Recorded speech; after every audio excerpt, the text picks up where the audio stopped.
Once again, Christian greetings to all our valued listeners and viewers throughout the whole world, more particularly to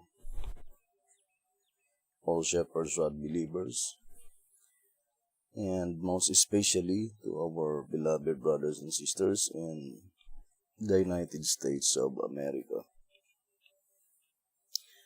Special greetings to our brethren in Colorado, in Fiji Island, Africa, Mexico, Spain, the United Kingdom, in Australia, and to the rest of the 144,000 living saints scattered throughout the whole world, listening right now and viewing this program.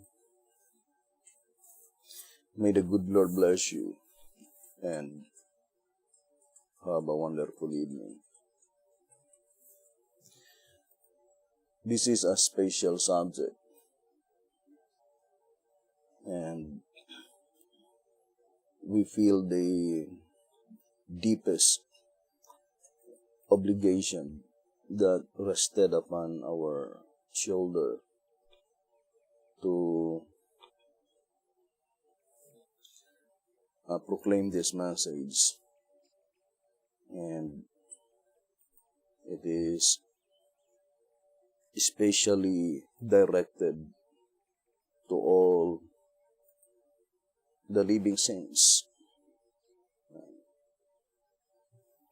the 144,000 living saints. And this is our first episode, and we put the title, How Could We For Sure, Very Certain, that September 22, 2022, that is the divinely appointed time for the deliverance of God's people.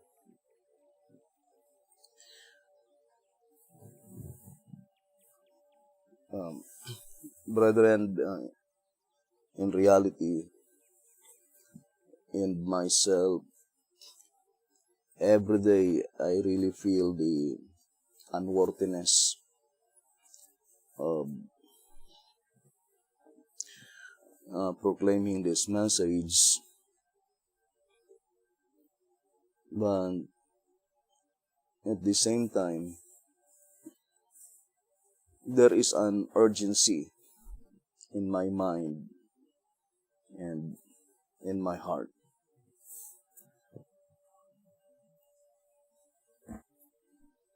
I always remember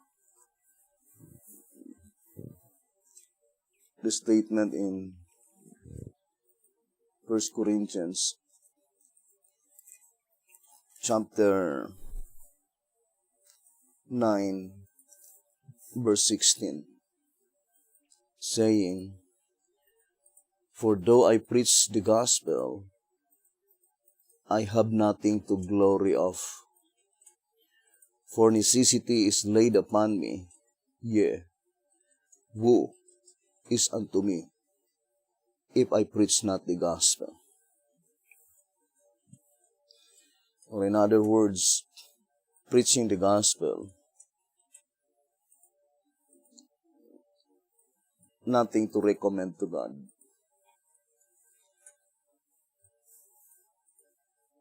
It doesn't mean that because someone preaching the gospel, it is already a living assurance that he could obtain salvation. Still, the condition is still the same to those who preach the gospel and to those who listen the gospel proclamation, that unless we will have a corresponding works, we will be unworthy of such great salvation. And I admonish all the brethren, more particularly in this subject, as admonished here in Answerer number 5, page 29, let not a line escape your attention.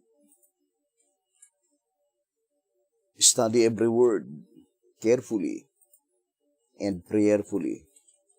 Be earnest and diligent in your perusal of truth, and prove all things. Hold fast that which is good. 1 Thessalonians chapter 5, verse 21. This message is addressed only to the people who are already tired living in this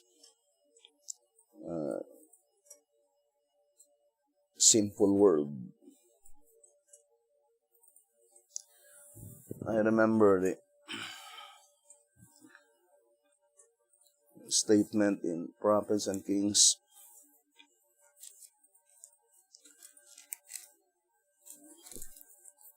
Here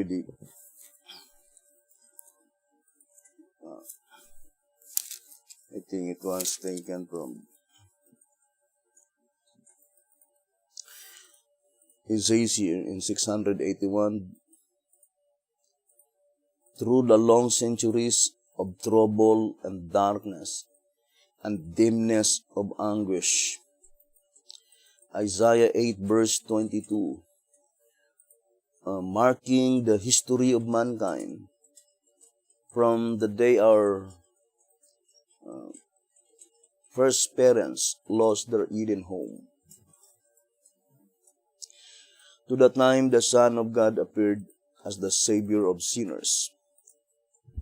The hope of the fallen race was centered in the coming of a deliverer to free men and women from the bondage of sin and the grave.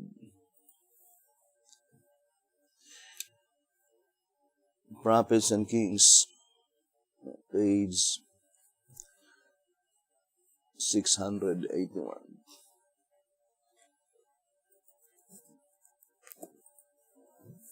In the great controversy, 299, it says,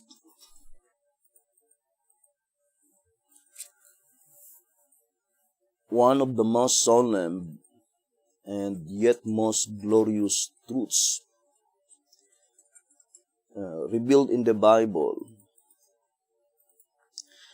is that of Christ's second coming to complete the great work of redemption.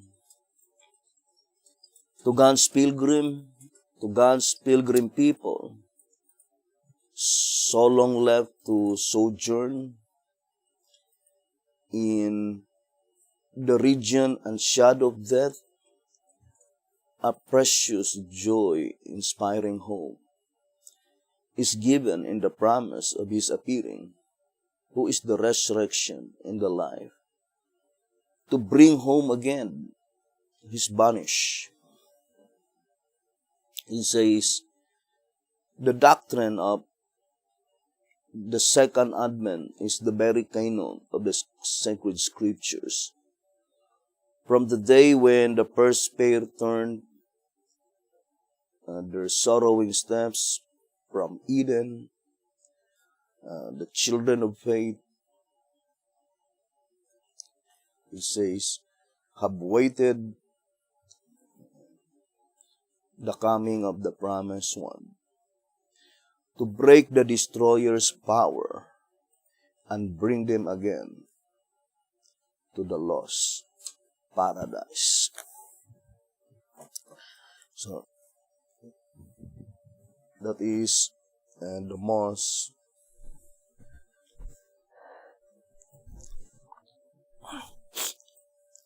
wonderful promise that had been recorded in the Bible. And I remember the statement in Prophets and Kings 731, saying, to us who are standing on the very verge of their fulfillment, of what deep moment, what living interest are this delineation of the things to come. Events for which, since our first parents turned their steps from Eden, God's children have watched and waited long and prayed. Prophets and Kings, page 731. And here in 2TG 31, page 3, it says, shall this returning be unexpected? 2TG 31, page 3. Shall this returning be unexpected? Or does our returning to the homeland will never be made known by God to His people? And at the very year by which they will return to the Garden of Eden, or to the kingdom, will they be total in ignorance, and they will be surprised that that is the very year by which God's people will be returning to the homeland? It says here in 2TG 31, page 3, shall this returning be unexpected? Or shall the Lord first send someone to prepare His way? And if someone is to precede His coming, who will it be? And He answered and told them, Elijah verily cometh first, and restoreth all things. Mark chapter 9, verse 12.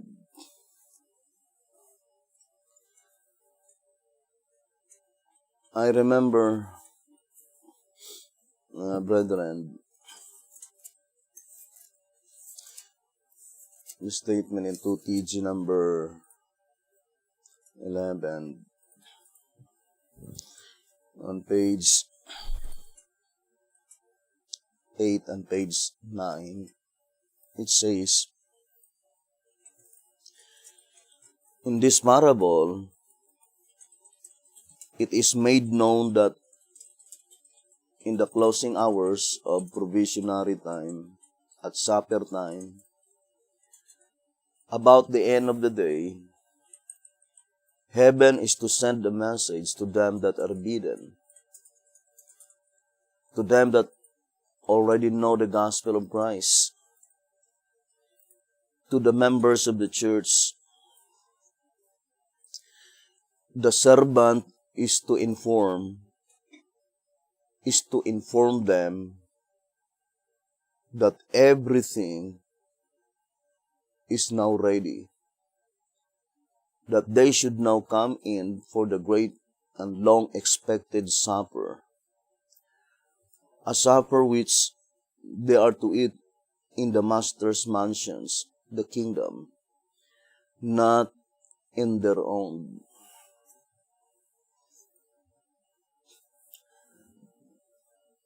And it says, those here mentioned, as stated in Luke 14, verse 18 to 20, those here mentioned did not excuse themselves from accepting the gospel of Christ, but they excused themselves from going into the Master's mansion, from taking their seats at his table. Yes, according to the parable, those who had money to buy land, oxen, and houses, also to marry at the time the last call for the supper came, all excused themselves with one consent. But the poor and afflicted, those who were in the streets and in the lanes, so to speak, who had nothing much of their own, and were in need of everything, were glad to go in for the supper. This is very natural. Those who are satisfied with what the world gives do not care to get out of it. Here you see why it is easier for a camel than it is for a rich person to get through the needle's eye. Matthew 19, verse 24. Those whose only difficulty is in trying to get richer, those who are deeply engrossed with this world's goods, cannot take time to eat of the Master's Supper. Here fits the age-old saying, almost saved, but entirely lost. Here is vividly seen that to accept one truth, but to reject the next, profits want nothing. The last call to the individual is what counts most. 2 TJ 11, 8, 9, and 10. And there might be possibility, brothers and sisters, that those statements are happening right now. And let us now study closely, brothers and sisters. And there's no reason that those who are tired in this world and by which the only hope that remains in their hearts is the kingdom of God. I know each of us individually with longing desire, we are homesick to the kingdom, brothers and sisters. I remember the statement or the experience in the days of Daniel. It says here, prophets and kings, 552, and also to 553 and 554.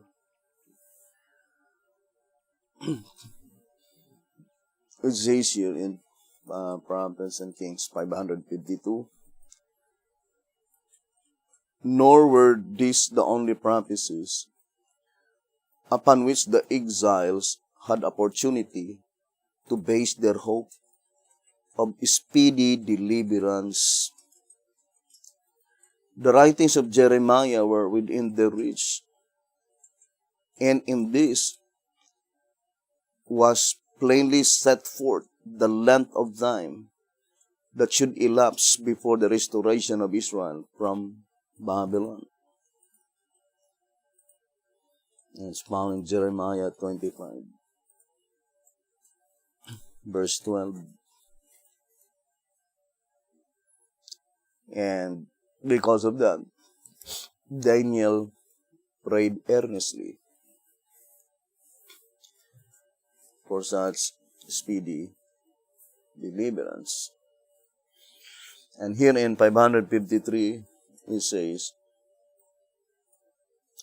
shortly before the fall of Babylon,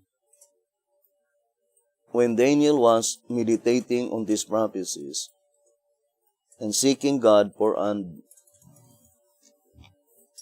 understanding of the times, it says,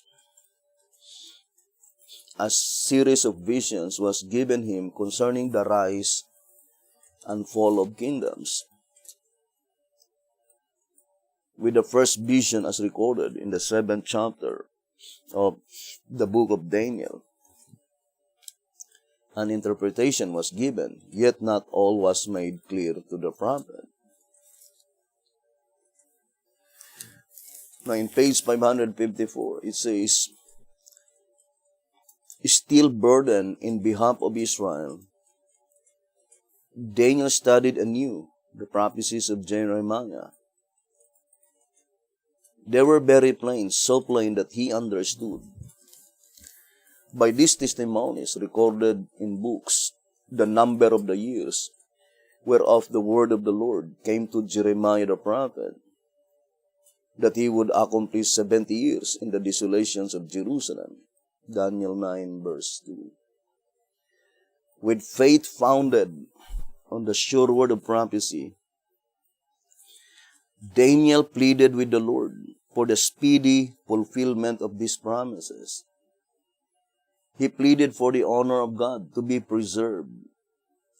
In his petition, he identified himself fully with those who had fallen short of the divine purpose, confessing their sins as his own.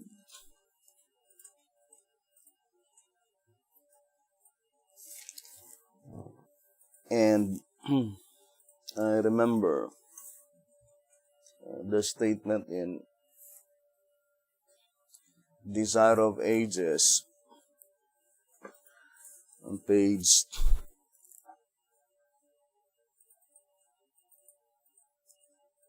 234, saying,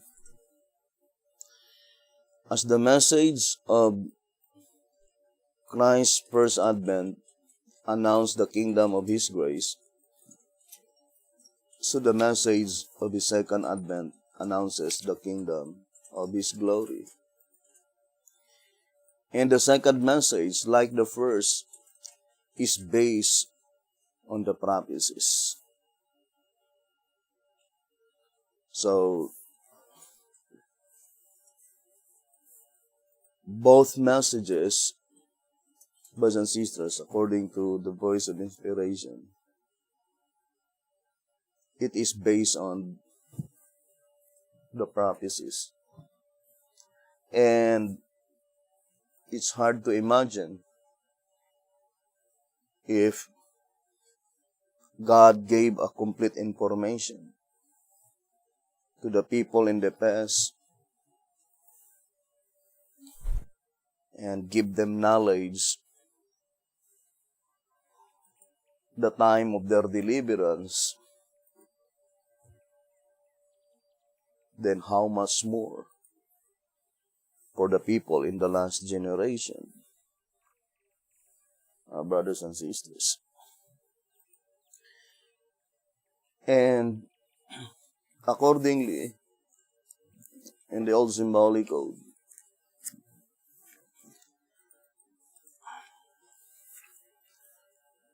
um, for symbolic code number 10 to 12, page 3, for symbolic code 10 to 12, page 3, it says, now our attention is called to the most important question. Could it be possible that the scriptures should contain such a complete prophecy of the church to 1844 and contain none at all for her since then? All must honestly agree that to leave the church out of prophecy at any time is illogical and also impossible. For God has never left His people in darkness, and He surely would not do so now at the most important time in the world's history. Then why does the church of today know so much about the prophecies of the past and so little of the prophecies concerning her own destiny?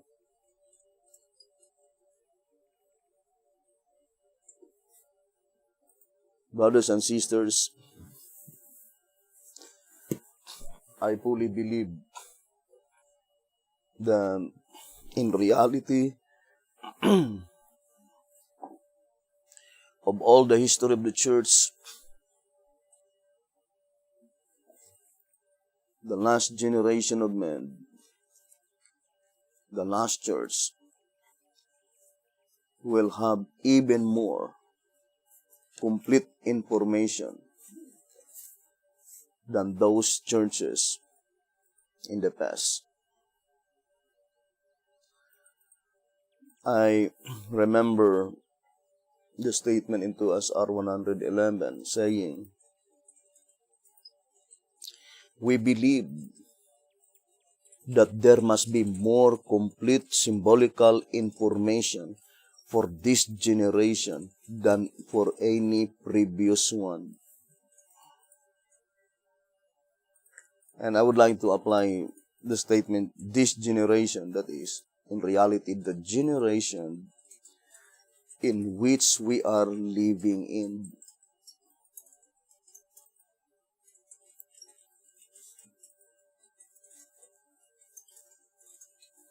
The shepherd's rod plainly told us in 11 symbolic code number 6, page 19, saying, the Lord has given us in this day an accurate and reliable blueprint in His 11th hour message, so that none of us need fear. In knowing how great a privilege we have to be a true witness for Him in word, in deed, and in action.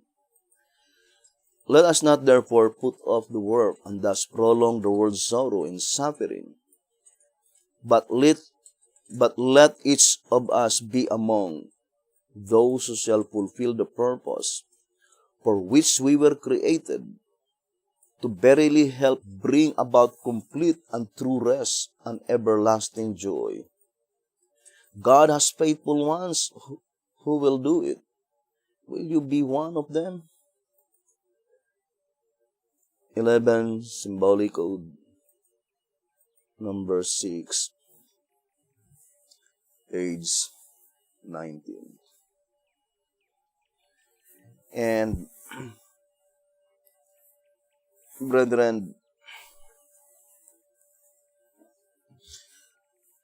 the statement in answerer number 2, page 23, I would like to read again this reading, saying, indeed, answerer number 2, page 23, indeed, though the scriptures do say that even the angels know not the hour, Yet if they are ever to be ready to start out with the Lord upon His second advent, certainly they must someday beforehand be told of it in order to make ready and to start out. And although no man now knows the day or hour, yet if the Father sees fit to declare it, we cannot but know it. And I do fully believe that this statement can also be applied to our very subject, the time of the deliverance of God's people. Brothers and sisters, we need to understand God's character, God's purpose, and God's government. In the Great Controversy 594, saying that we can honor God only as we have a right conception of His government, His character, and His purpose. And the only purpose why God allowed His servants to write all those prophecies is to lighten our path ahead. In track number 14, on page 7, it says, "Indeed, the prophecies are given for no other reason." There is no other purpose why the prophecies were given by God to the prophets and allowed His servants to write all those prophecies. It says, "Done to illumine the traveler's steps to safety, for through knowledge shall the just be delivered." Proverbs 11 verse 9. The voice of inspiration plainly told us here in White House Recruiter, let me read to you, on page 10, saying, "How though shall he deliver anyone who fails to heed the signs of the times, the thunderings of the dread drums of doomsday, now flashing in our eyes and rumbling in our ears, with warning more awful than the flaming thunders of Sinai? No, he could no more deliver such spiritually blind, deaf and dumb incurables than he could have delivered the antediluvians who failed to go into Noah's Ark." White House Recruiter, on page 10. So, the voice of inspiration is plainly telling, brothers and sisters, that no, God will not deliver His people if we are in total darkness, if we are spiritually blind. Now,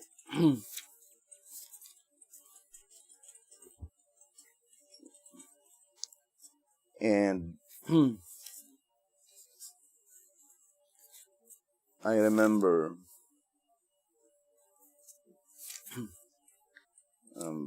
here the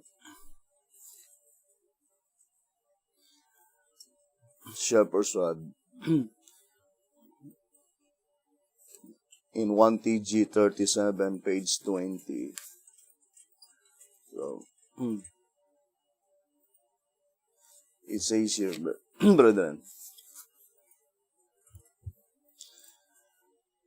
yes, my friends, since our long and trying journey is at an end, let us, as God's arm, give earnest heed to His awakening call. Now at the end of our long and trying journey, let us allow nothing to hold us back from obtaining the two things that are to make us stand forever, God's salvation and His righteousness. And to repeat again, brothers and sisters,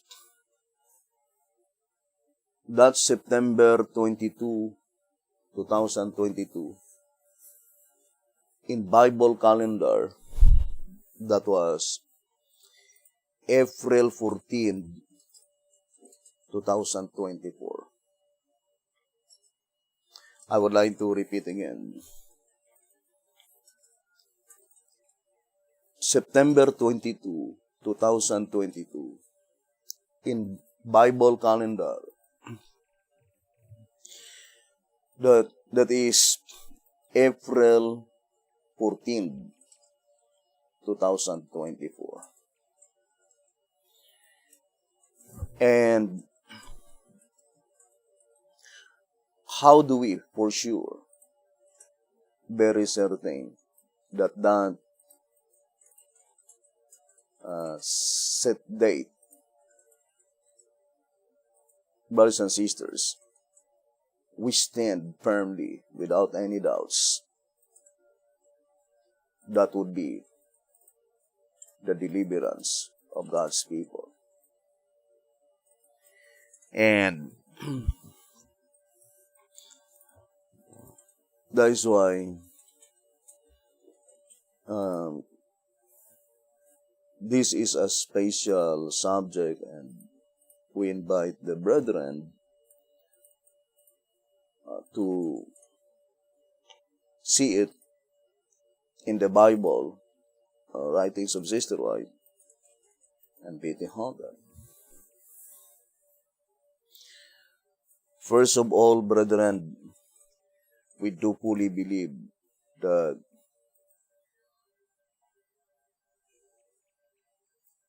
God will not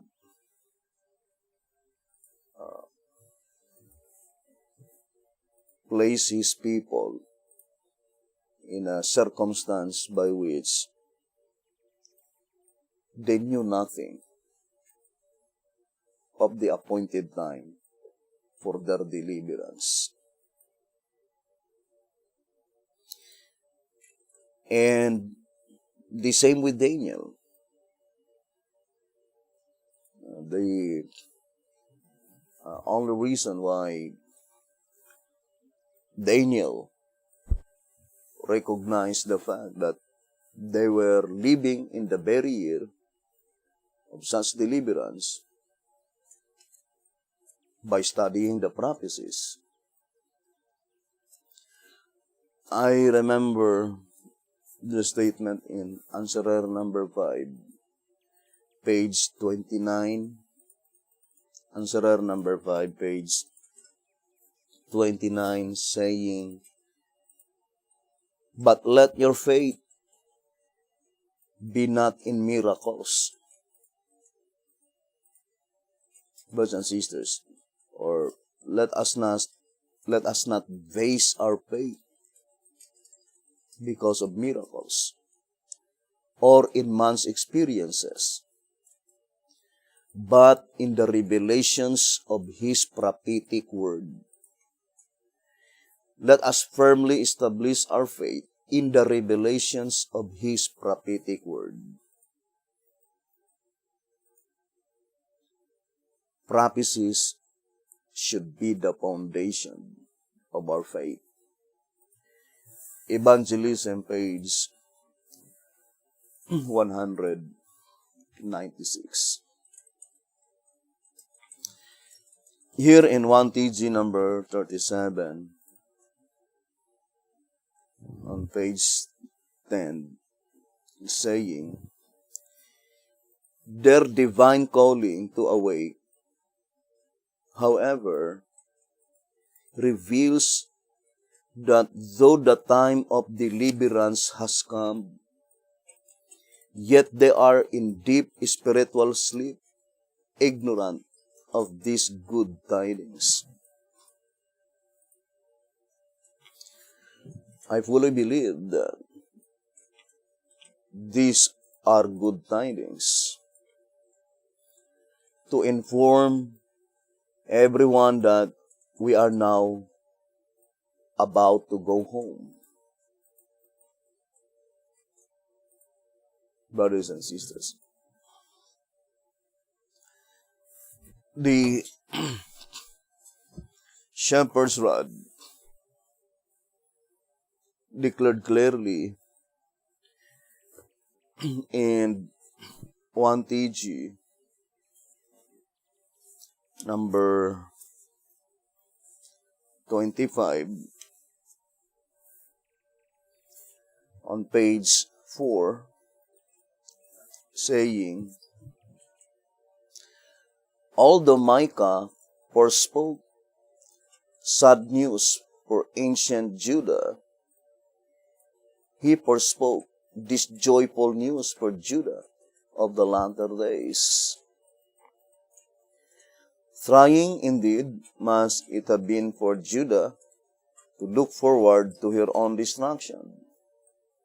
Conversely, though, it must have encouraged her to know that the time would come for her to return and to build the old waste places, to raise up the foundations of many generations. Isaiah 58 verse 12. And still more joyful should she now be to learn that the time for her returning to God and to the homeland has actually come.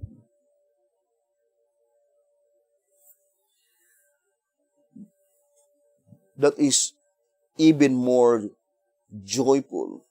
One good tidings, good news that we, the saints that will no longer to taste death, God is informing you and I that our returning to God and to the homeland has actually come. 1TG 25, page 4.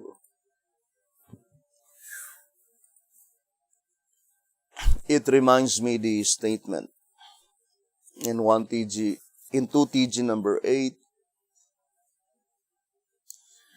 on page 24, it says, here we see that those who call on the name of the Lord after the latter rain falls shall find deliverance on Mount Zion and in Jerusalem, also in the remnant whom the Lord shall call.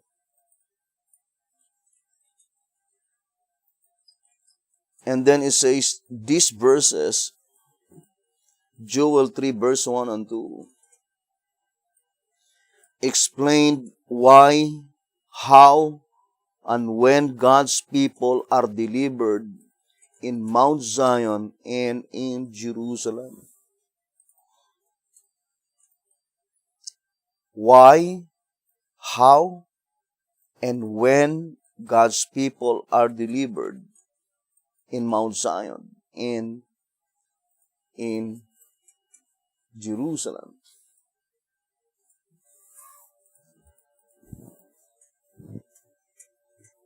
The statement in 1TG number 33 on page 3, it says, the dispersion, the time, and the deliverance. 1 TG 33, page 3. This afternoon, we are to study Isaiah chapters 31 and 32. In these chapters, we shall see the cause of Zion's captivity by the Gentiles, their time limit, and antitypical Israel's deliverance. Now, we are so interested to know the time limit. The same with the people in Egyptian bondage. The time limit is 430 years. The same with the people in Babylonian captivity. The time limit is the 70 years. So there must be time limit, brothers and sisters, by which there is an appointed time of such deliverance of God's people. And there is no reason for God, brothers and sisters, that when the time came to the very people by which God would deliver them, they will remain in darkness, and God will never inform them. How could they be able to prepare and to start out to meet their Lord? But the shepherd's rod plainly told us. BTOTF says that, yes, in our days, we did not know. But when the time will come, for sure someday, they will know it beforehand in order to make ready and to start out. Answerer number 2, page 23. And here in 2SR, on page 185, it says here, I would like to read this statement.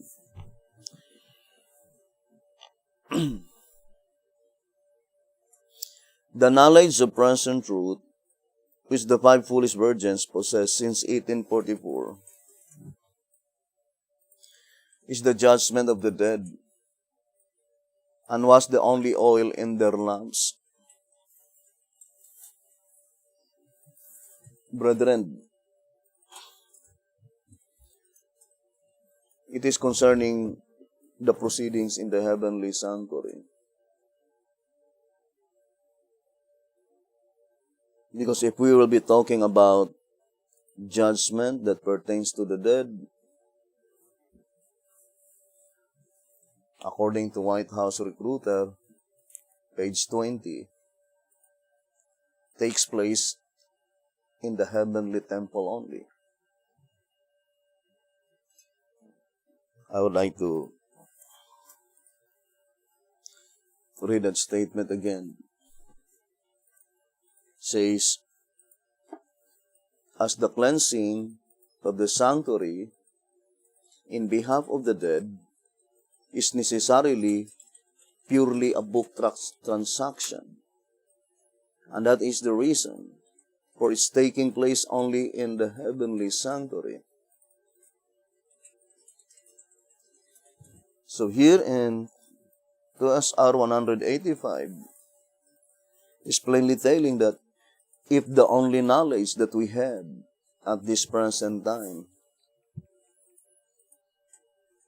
is the commencement of the proceedings in the heavenly sanctuary that Jesus Christ entered to the most holy place in October 22, 1844. Then after that, what happened? Is that the only knowledge that we have concerning the proceedings in the heavenly sanctuary? Then according to this reading, will be among the Polish virgins.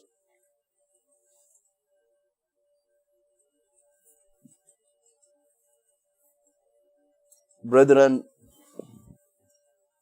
remember, the only way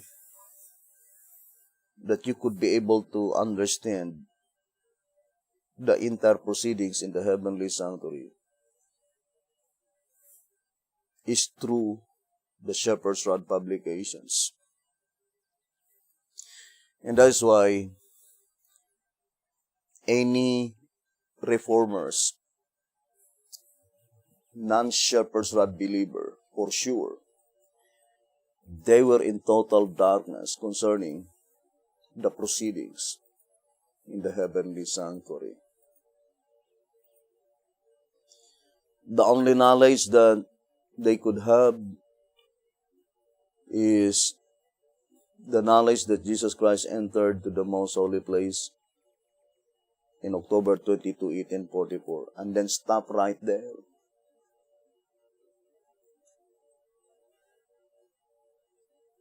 But the Shepherd's Rod have a more detailed information given, brothers and sisters. And here in Timely Greetings,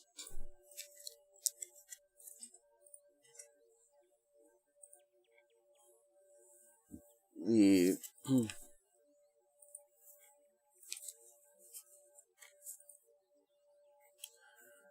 1TG number 42, page 4, saying,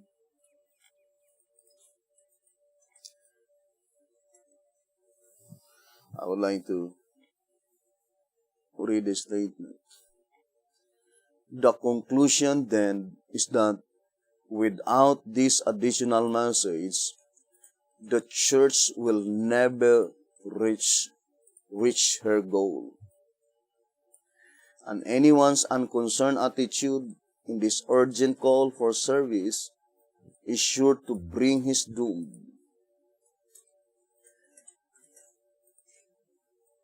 God's true people are nevertheless to awaken and embrace the call. 1TG 42, page 4. So without the Shepherd's Rod publications, the church will never reach her goal. Now it says here in 2SR 185, when the judgment of the living commenced and the cry was made, they were found without this extra oil in their vessels. They had neglected their Lord's command. Watch therefore, for ye know neither the day nor the hour wherein the Son of Man cometh. That statement is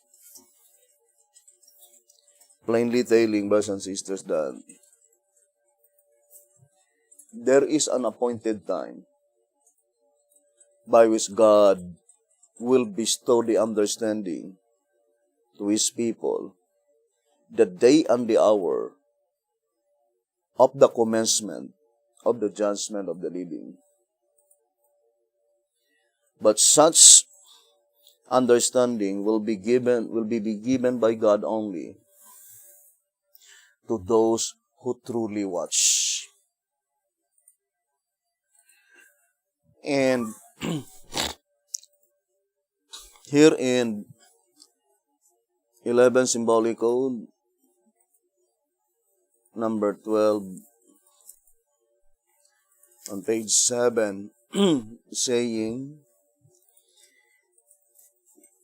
if no one is to know the day and hour until the Lord comes. Remember, Matthew 24 does not refer to the visible coming of Jesus Christ in the clouds of heaven. The shepherd's rod made it so plain in 2SR 184, saying, 2SR 184, Matthew 24, verse 36 and 50 are descriptions of the same event. Watch therefore, for ye know neither the day nor the hour wherein the Son of Man cometh. Matthew 25, verse 13. This has reference to the time of the judgment and not of his coming to earth. For the saints shall know the day and the hour of Christ's coming in the clouds to receive the redeemed, as it shall be announced by the Father shortly before his coming. 2SR 184 and 185. So, to repeat again,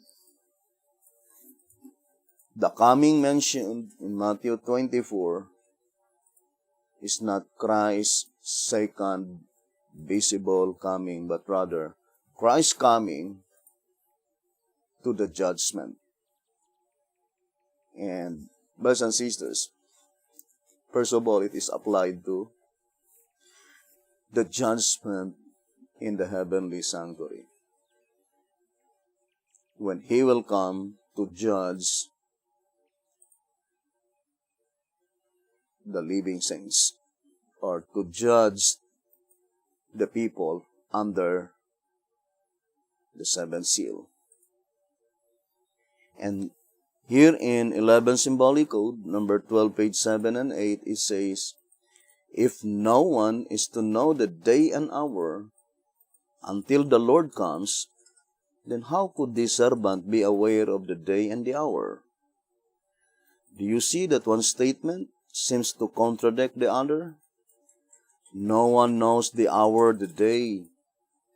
Therefore, God's people must be ready for the event to occur at almost any time. And if this servant does not faithfully perform his duties, then when the Lord is about to come, that servant will not be aware of it. Is that not how you understand these two statements? Up to a certain time, God's people do not know the day and the hour, but if they continue to receive meat in due season, a day will come when this servant is going to be made aware of that day and of that hour and of that day. 11 symbolic code, number 12, page 7 and 8. And in track number 1, the shepherd's rod is even more emphasizing that it is pointing to the day of slaughter. Now, I would like to read track number 1, page 29 and page 30. As the words which Ezekiel was to speak to his people were found in the book which he ate, the book can be none other than the Bible, from which comes the message culminating in joy, mourning, and woe. And lo, a roll of a book was therein, and he spread it before me. And it was written within and without, And there was written therein lamentations and mourning and woe. Ezekiel 2 verse 9 and 10. Thy right in besieging the slaughter in Ezekiel 9. And the words pronounced in the master's parables, the Lord of that servant shall come in a day when he looketh not for him, and in an hour that he is not aware of, and shall cut him asunder, and appoint him his portion with the hypocrites. There shall be weeping and gnashing of teeth. Then said the king to the servants, bind him hand and foot, and take him away, and cast him into outer darkness. There shall be weeping and gnashing of teeth. Matthew 24, verse 50, 51, 20, 22, verse 13. Track number 1, page 29 and page 30. So the voice of inspiration is even emphasizing that such event is pointing to the day of slaughter. And according to track number 8, on page, I would like to read track number 8 on page 61. It says, therefore, the work of Elijah particularly typifies the day of slaughter in the church. Or in other words, the only reason that God sent antitypical Elijah the Tishbite is to warn the people the oncoming, the day of slaughter in the church. It is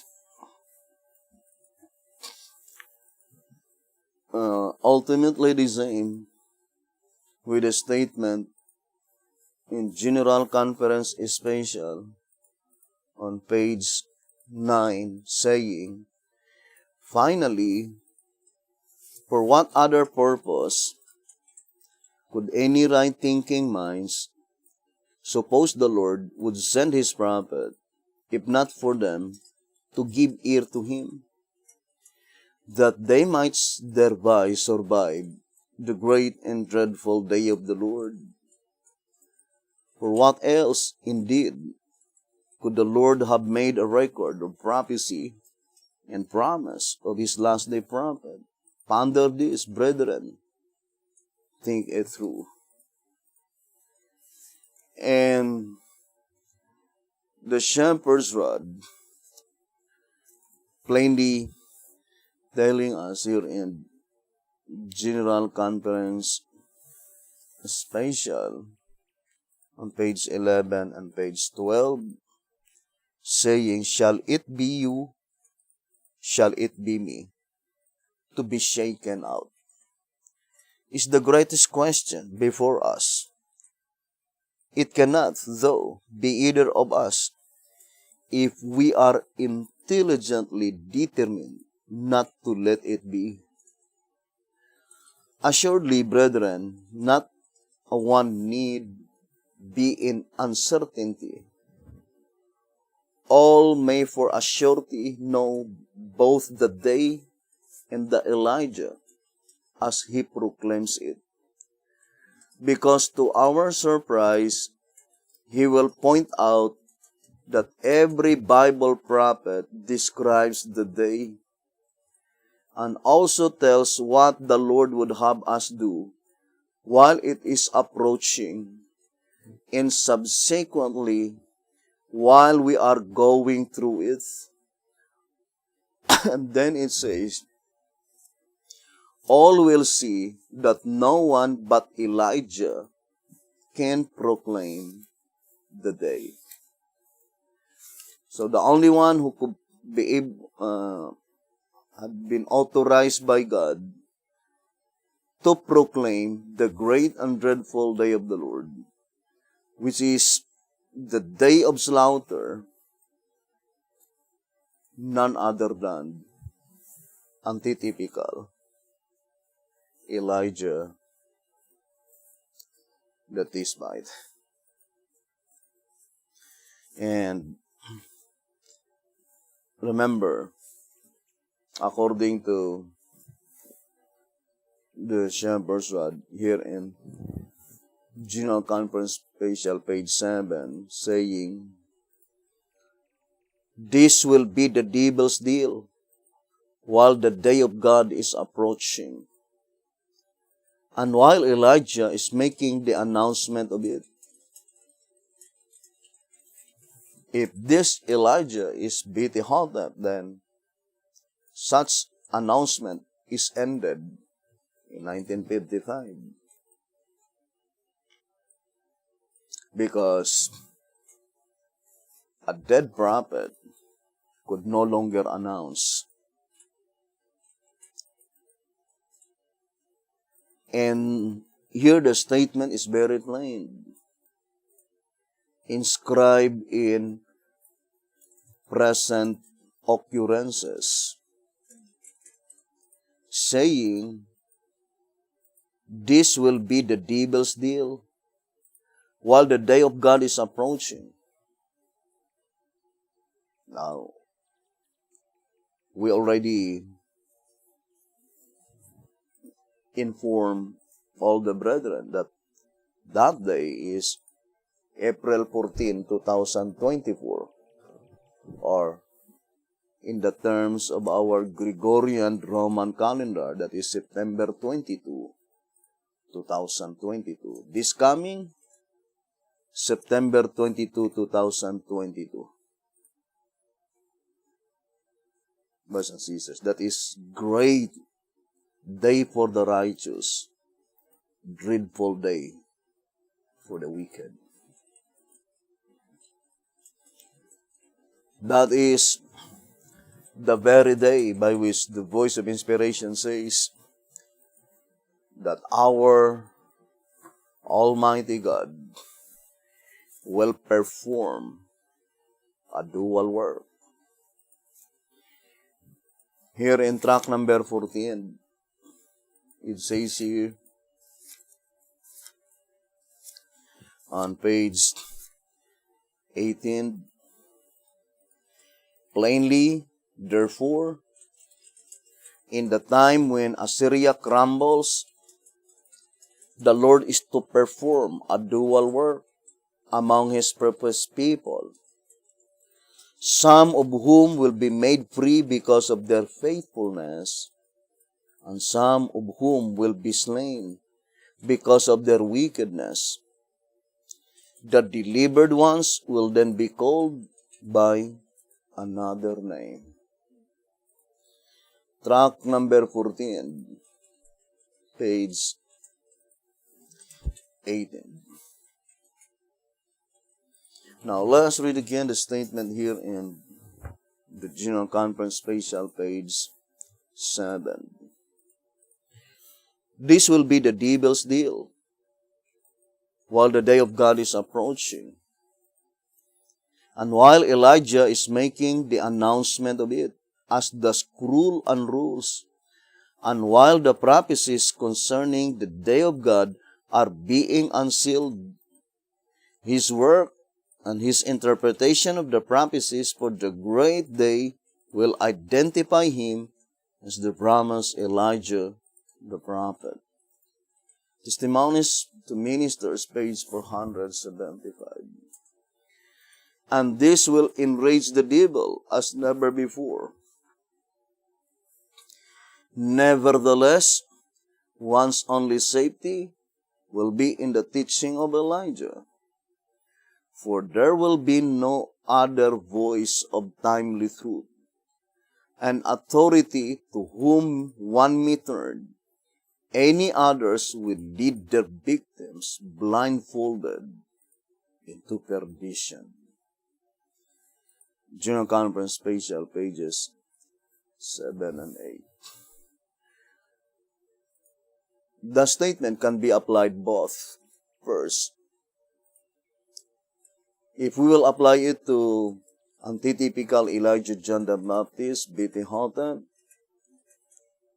then it can be understood that our only safety must be in the teaching recorded in the Shepherd's Rod publications. Other publications, brothers and sisters, will only lead their victims blindfolded into perdition. But, brothers and sisters, the Shepherd's Rod publications is called the Rod of God. It is called the Rod of God. Exodus 4 verse 20 to 21. And for sure, brothers and sisters, since it was written by inspiration, at the time when B.T. Houghton was still alive, as stated in Answerer number 1, page 47, whatever things involved in the Shepherd's Rod publications, only the writer himself should be consulted concerning about it if he is still living. But at the time when the prophet was already dead, the Word of God says, only by the same spirit of inspiration that inspired antitypical Elijah John the Baptist can clarify whatever is involved. And without any doubts, brothers and sisters, he must be antitypical Elijah the Tishbite. Because the Shepherd's Rod is the Elijah message. One symbolic code, number 9, on page 9. Now, brethren, to repeat again, I remember the statement in Answerer number 2 on page 85. Let me read to you here. Pages 84 on page 85. Answerer number 2, pages 84 on page 85. Satan's constant target, the people's repeated stumbling block.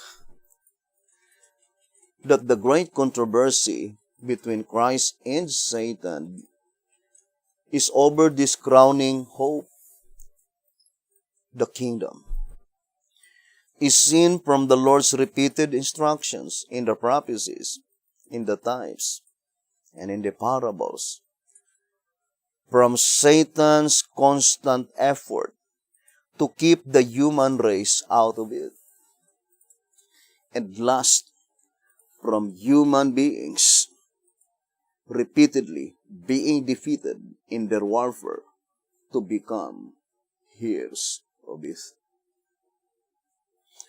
Working determinedly from the beginning to plunge all humanity into hell, Satan conceived his major strategy of misleading them concerning the kingdom. He succeeded with most of the Jews because they wanted the kingdom set up before its appointed time, or not at all. And he is succeeding with many of the Laodiceans today, because now, when the time appointed actually has come, they want to have it later, or not at all. What a paradox, what an irony. Indeed, as history repeats itself, so does fully. Answerer number 2, page 84 and page 85. The voice of inspiration says, when the time appointed actually has come. There is an appointed time, brothers and sisters, for such kingdom, for such deliverance, our returning home, as stated in 1 Peter 25, page 4, saying, it is even more joyful should she be to learn that our returning to God and returning to the homeland has actually come.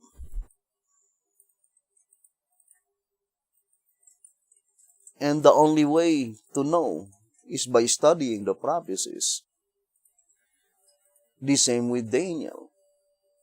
He studied the prophecies. He based his faith upon the prophecies. And to repeat again, it is illogical, not only illogical, but even very inconsistent, and there is no justice at all, that the people in the last generation, the climactic event of all the history of the church, that there is no such information at all, that they will remain in darkness, not knowing that their time of deliverance are getting nearer. Now, the statement here in 1 TG number 46, let's read 1 TG number 46 on page 7, saying, it matters not where God's people be, nor under what circumstances they be placed. So whatever circumstances, even if you are a disabled person, brothers and sisters, because it was already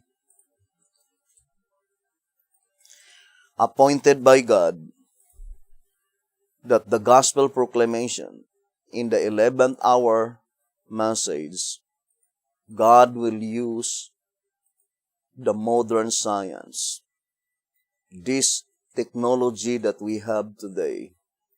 It is God who inspired those people to invent this speedy equipment.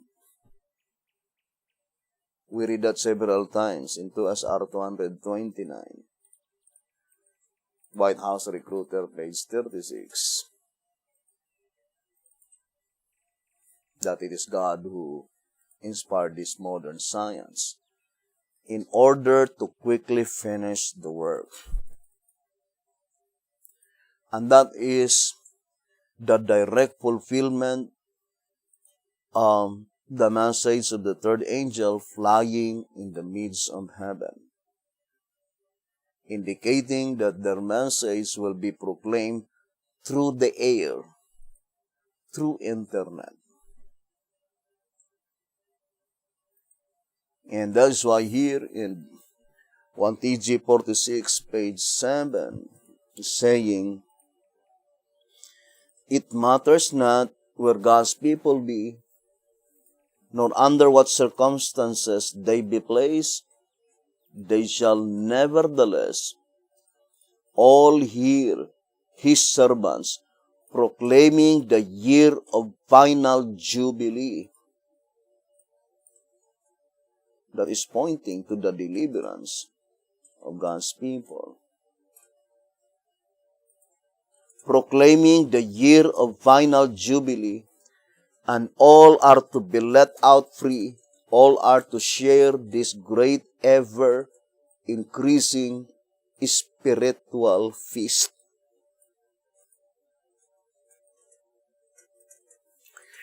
1 TG number 46, page 7. That is a wonderful message, right, brothers and sisters? I remember the statement in 1 TG 33, page 4, saying, having now come to the time of their deliverance, the Lord is pleading with His people to turn to Him to reform. Having now come to the time of their deliverance, the Lord is pleading with His people to turn to Him to reform. So let us now wholeheartedly turn to our Almighty God, brothers and sisters. Now, the statement is very plain that there must be people of God by which they will be the one to proclaim the year of final jubilee.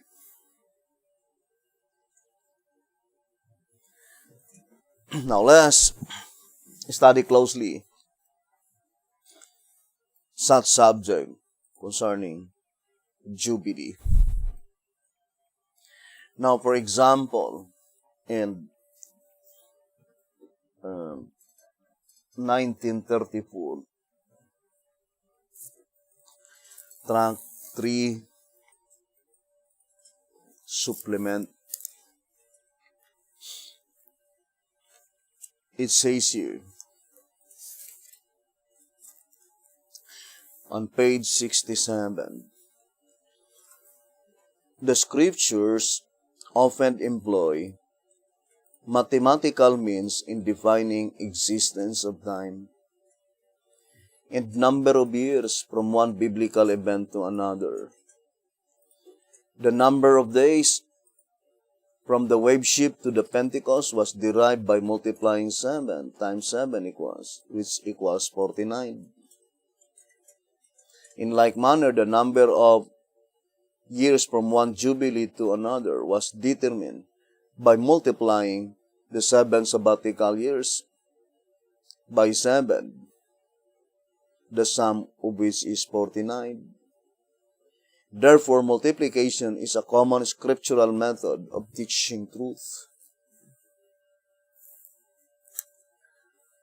So the statement saying, from one biblical event to another. Now, the biblical event that I would like to introduce in this subject is, of course,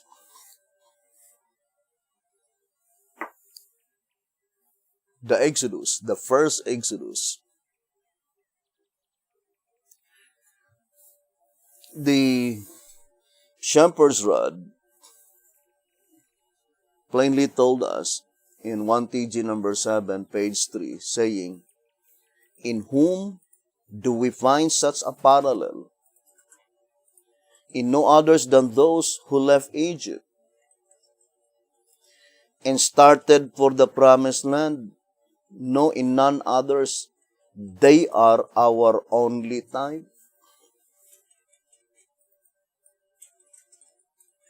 1 TG number 7, page 3. And I do fully believe that the word only, none others. And that is the statement. No, in none others. That is concerning the spiritual Israel. To the 144,000 living saints. brothers and sisters. They are our only time. Remember, according to the great controversy, 399, I would like to borrow that statement that saying, these types were fulfilled not only as to the event, but as to the time.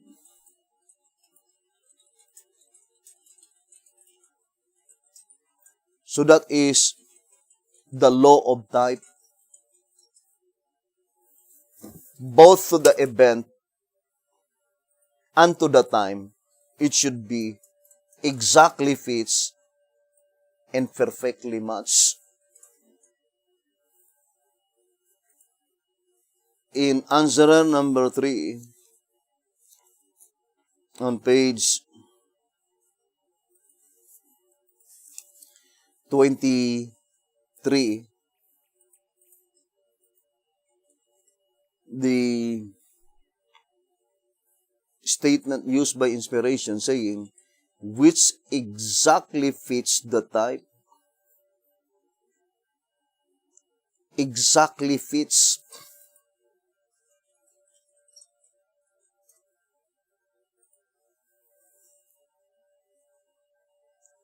And that is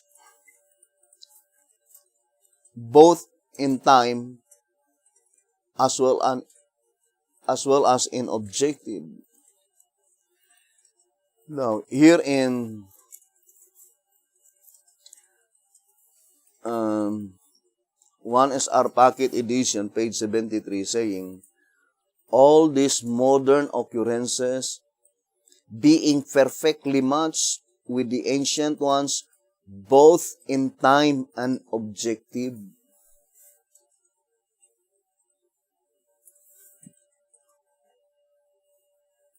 Both in time and objective. But I think it is even more definitely applied to the time, brothers and sisters. Now let us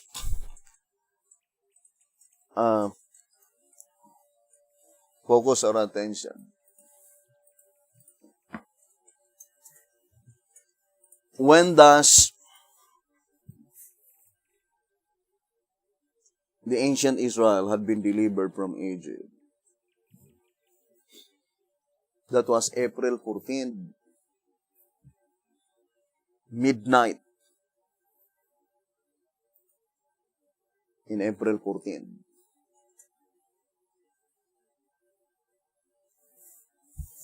And they crossed the Red Sea on the 15th. Now, let's read the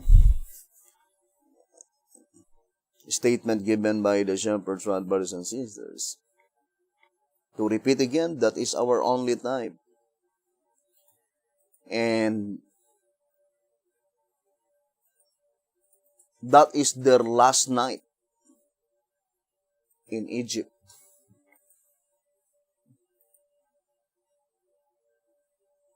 And let's apply the term Egypt, brothers and sisters. Literal and spiritual. Not physical. Because the physical Egypt is located in the river of Nile. But we are talking about the literal Egypt and the spiritual Egypt.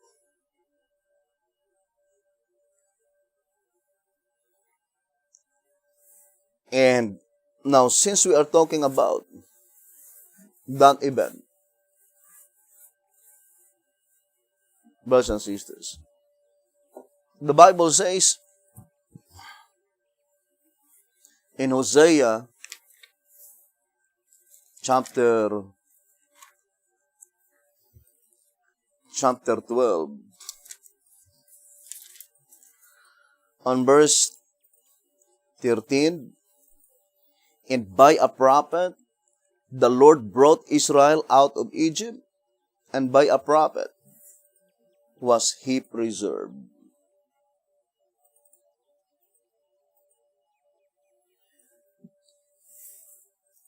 That is the statement given in the Bible. How God take out his people from Egypt through the medium of a prophet. Now, if that is our type, will God take out his people from Egypt without any prophet at all? Bidihotep was already dead. And Bidihotep will be resurrected after the deliverance of God's people.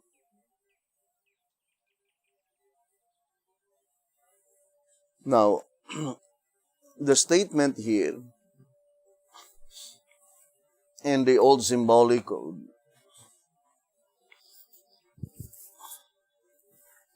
let's read the statement.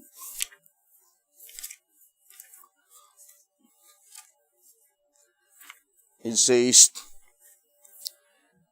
6 symbolic code, number 1 to 6, page 10. 6 symbolic code, number 1 to 6, page 10. The certainty of the scriptures and the unchangeableness of their character are clearly set forth in the quotations above. From the words of him who declared himself to be the way, the truth, and the life. And we know that that is Jesus Christ. John 14:6. Jesus said, I am the way, the truth, and the life. And no man cometh to the Father but by me.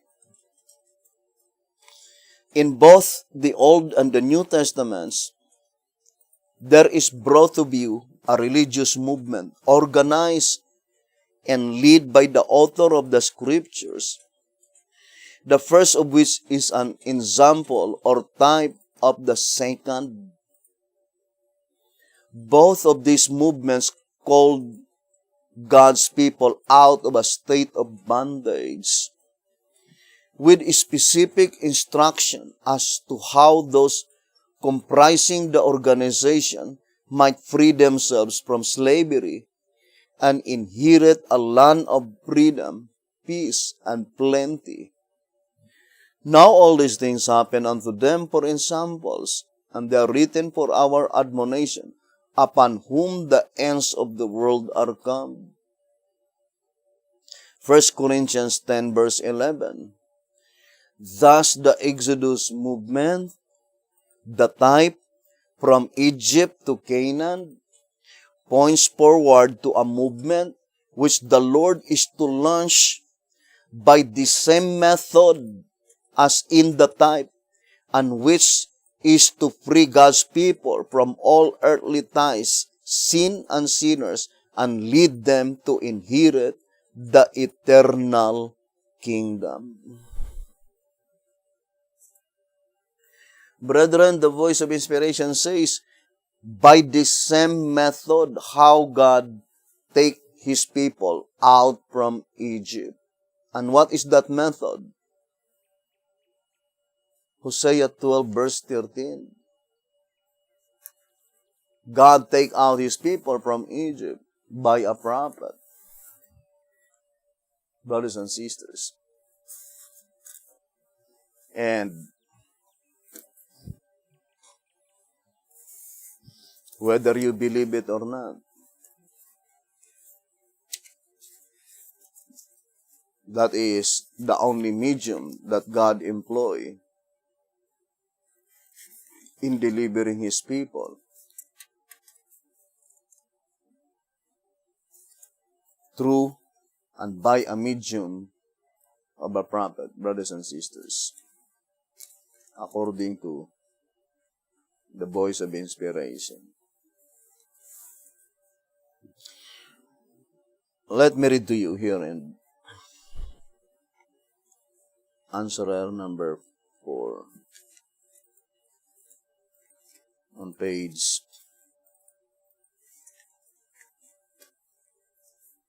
um, page, let me see.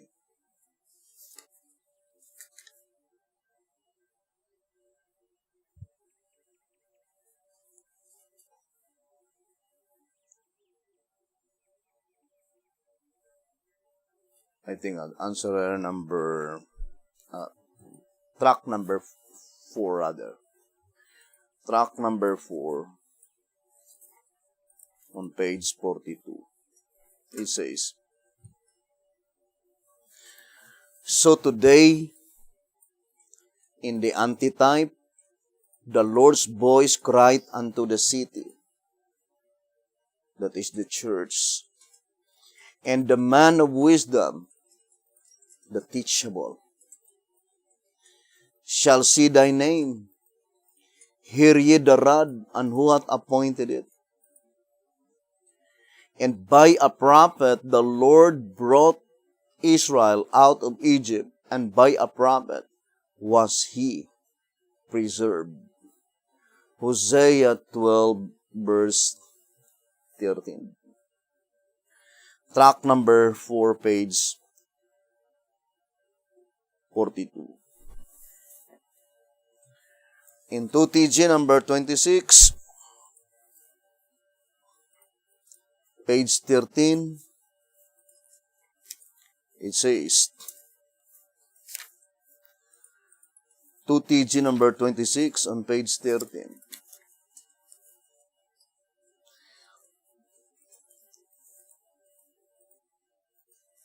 Jeremiah 10, verse 23. O Lord, I know that the way of man is not in himself. It is not in man that walketh to direct his steps.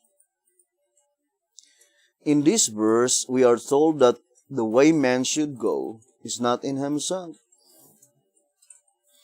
That he of himself does not know how to direct his steps. Someone else must direct them if he is to go in the right direction.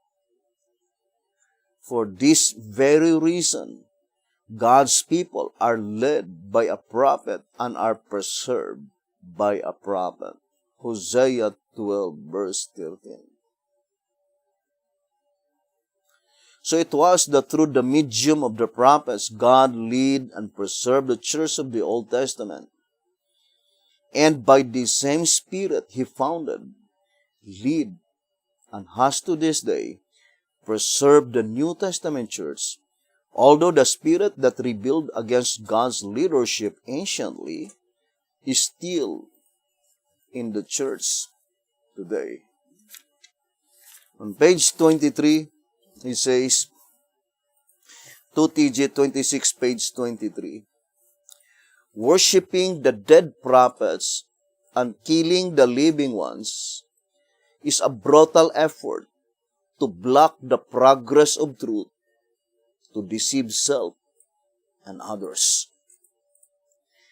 Finally, had it not been for the fact that some wide awake ones throughout the ages have dared take up their cross and follow God through His prophets in order to be led from one height of truth to another, the world would not have stood this long.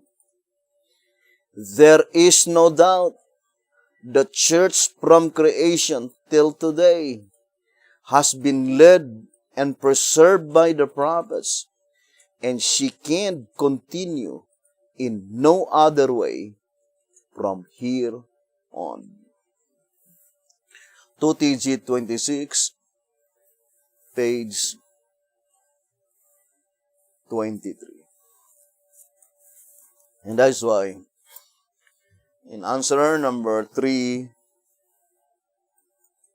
on page 30, I think 35, it says, answer number 3, page 34, if such are not willing wholeheartedly to accept an inspired message today, let us apply the word today, this year, 2020. If such are not willing wholeheartedly to accept an inspired message today, would they have accepted the Baptist message, Christ or the apostles? No, indeed not. Regardless of their profession, and if they will not submit themselves to inspiration, how will they ever know the truth? And how will they ever get into the kingdom? For the Bible says, surely the Lord God will do nothing but he revealeth his secret unto his servants the prophets. So the statement, how will they know the truth if they will not submit themselves to inspiration? There is no possibility. Brothers and sisters. And the same in the statement in, I think, 2TG. I would like to read that reading.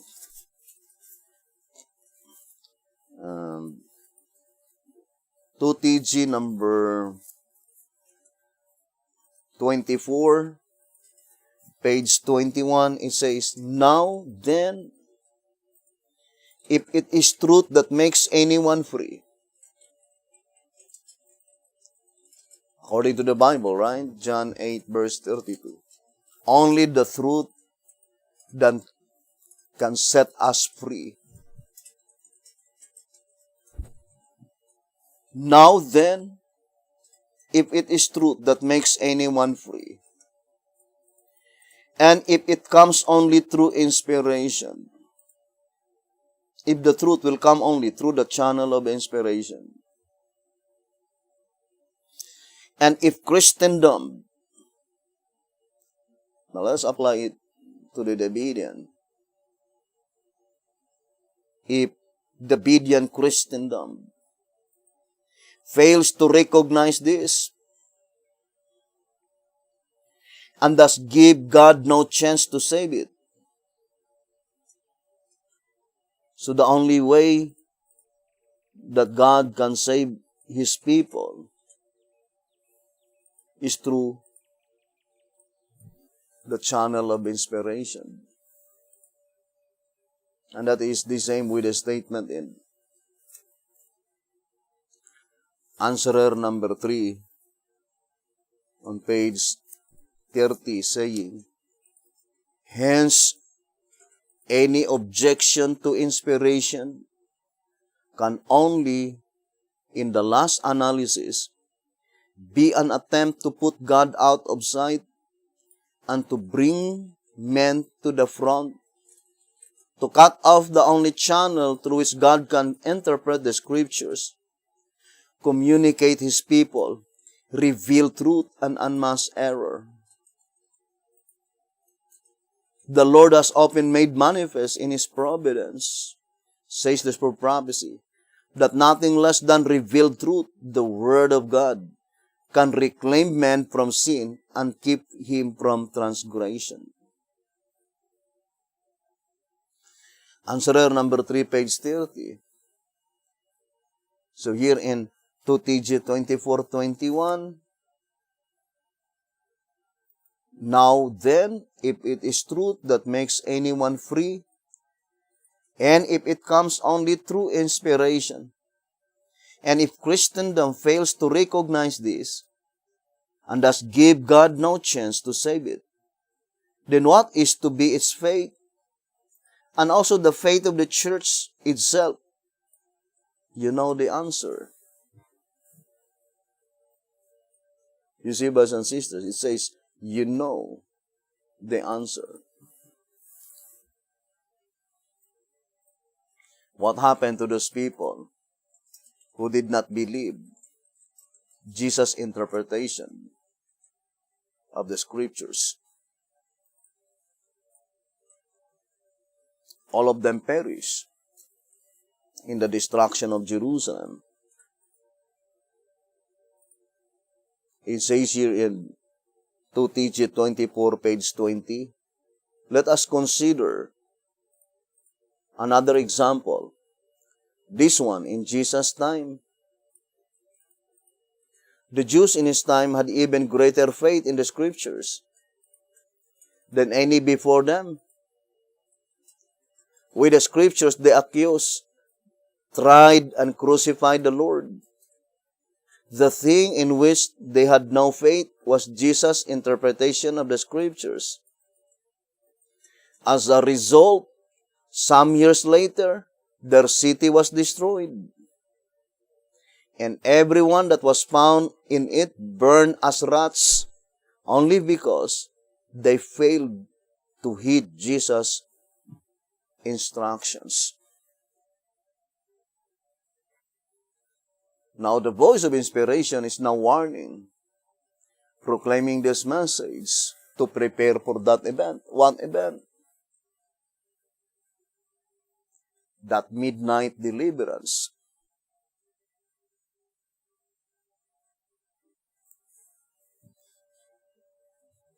The departure from Egypt.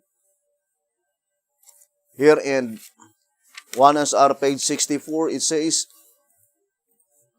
1SR page 64, this experience of the Israelites in departing from Egypt was written for the instruction of those who should live in the last days. Before the overflowing scourge shall come upon the dwellers of the earth, the Lord calls upon all who are Israelites indeed to prepare for that event.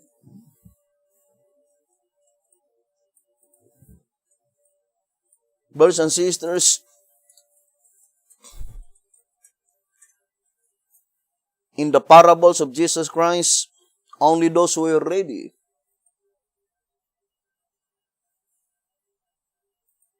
not those people who are, because the attitude of the people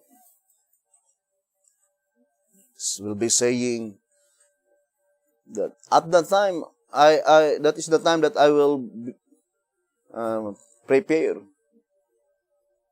No. Brothers and sisters, I remember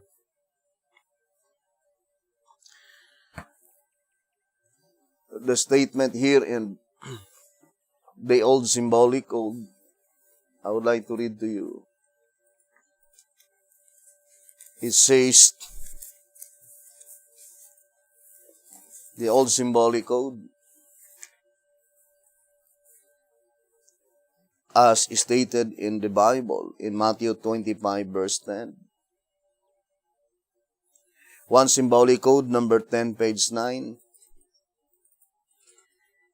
The parable of the 10 virgins cannot preserve the virgins until the Lord's coming, but rather up to some time before the final close of provision.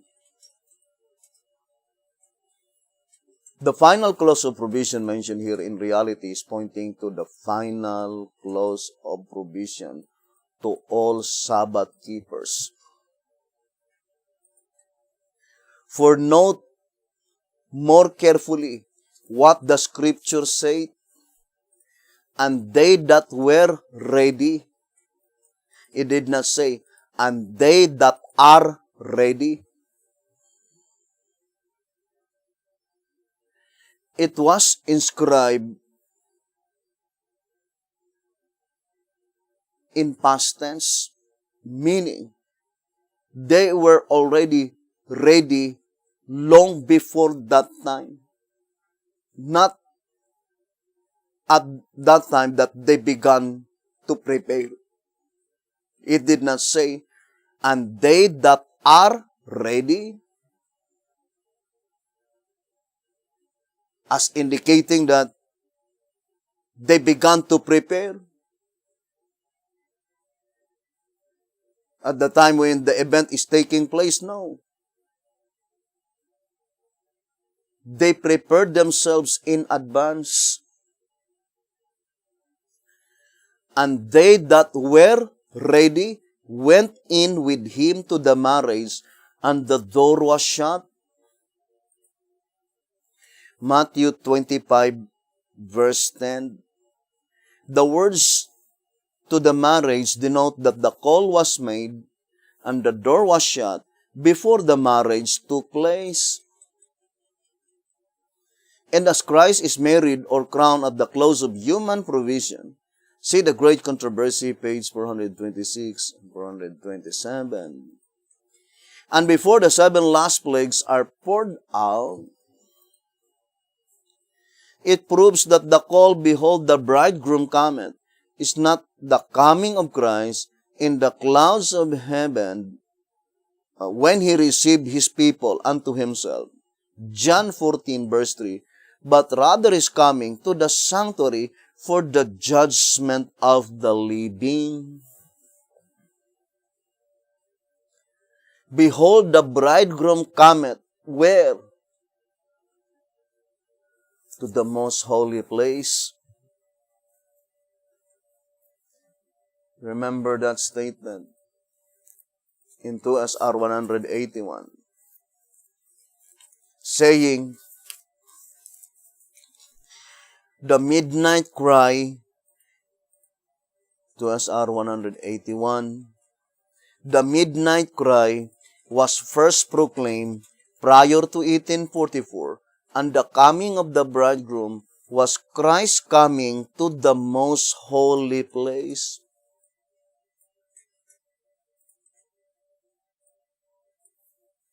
But in reality, brothers and sisters, there is even more critical before Jesus Christ will return to the most holy place. Because when Jesus Christ will return to the most holy place,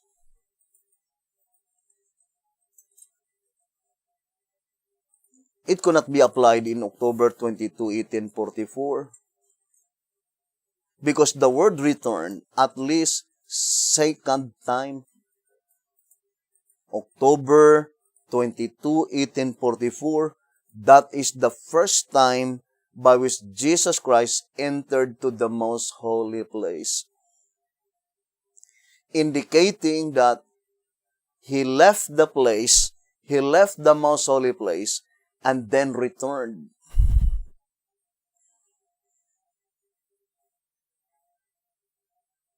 But as far as the sanctuary doctrine is thus concerned, brothers and sisters, I would like to use the term for the benefits of all,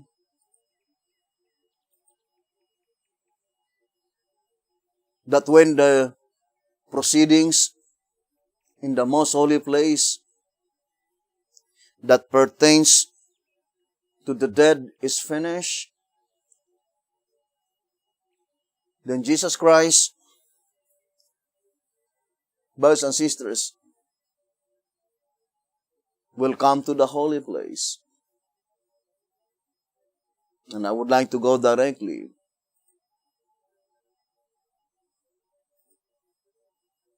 for the congregation of the living,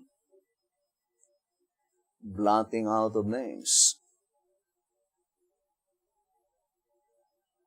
Now, I would like to make you an illustration. Although it is only general term, but to help our brethren. October 22, 1844, yes, that is the time Jesus Christ entered to the most holy place.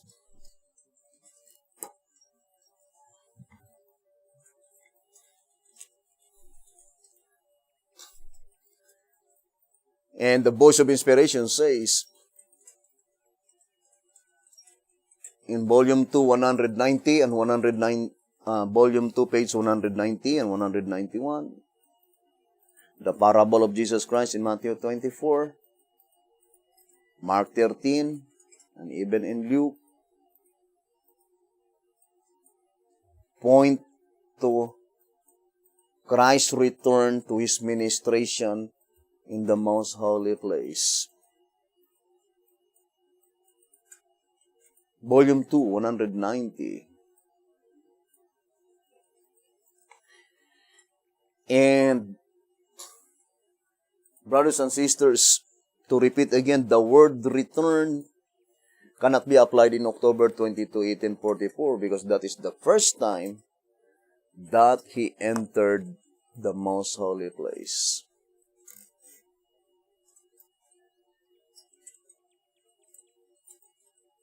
Therefore, what we are emphasizing, brothers and sisters, that when Jesus Christ left the most holy place, He will enter the holy place for the congregation of the living. Congregation of the living.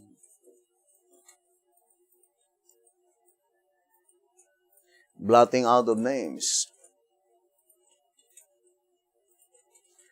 When all the names of the wicked in the congregation of the living will be completely blotted out, the last seal, of course, Jesus Christ will return to the most holy place, bringing the names that had been retained in the Lamb's Book of Life. And as far as the Bible is thus concerned, only the names of the 144,000 had been left written in this last Lamb's Book of Life, under the seventh seal, congregation of the living. Now, let me read to you the statement in 2SR.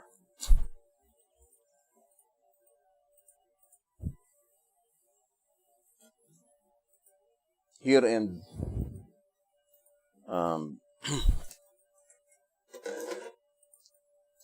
2SR, page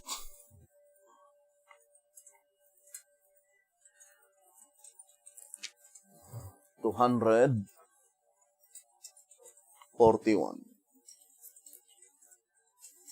saying, therefore, the prophecy by Enoch commenced its fulfillment in 1844, at which time the Lord came with the names and records of those who are sleeping in the grave. And when the investigation of the dead is finished, then He comes with the names of the living saints, first with the 144,000, and afterward with the great multitude of all nations and kindreds and peoples and tongues. Revelation 7, verse 9.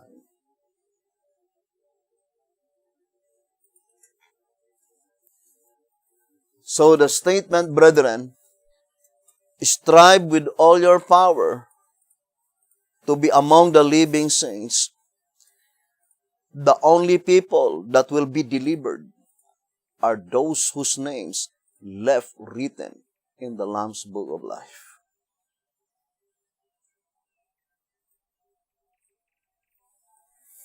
And we already declared, brothers and sisters, that this coming March 27, 2021, how many days remaining today? What is our date today? Today is July. What date today? Is it July 5? Now let us now look at how many days remaining. July 5, 2020 to March 27, 2021. And ponder deeply the shortness of time.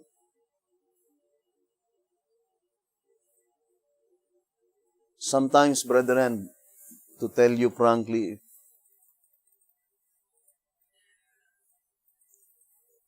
um, faith, absolute faith,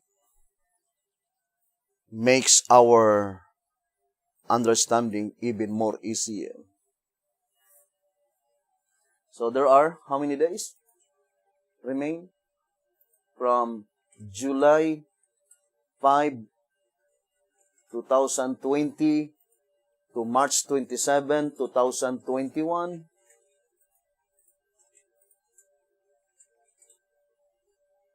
2021.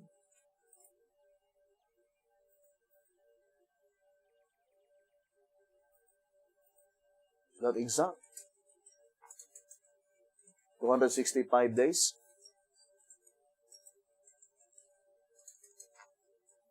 So there are remaining at this, let us make a countdown. 265 days. Now, I will give you an example, brothers and sisters.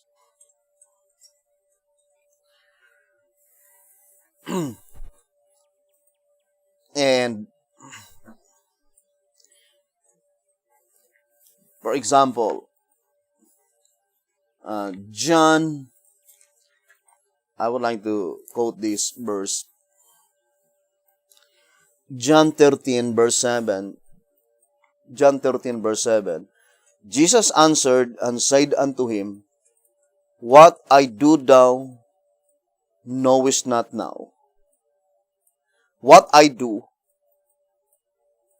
it says, thou knowest not now, but thou shalt know hereafter. John 13, verse 7. Now, the voice of inspiration says, and to SR, I would like to quote to you this, to SR.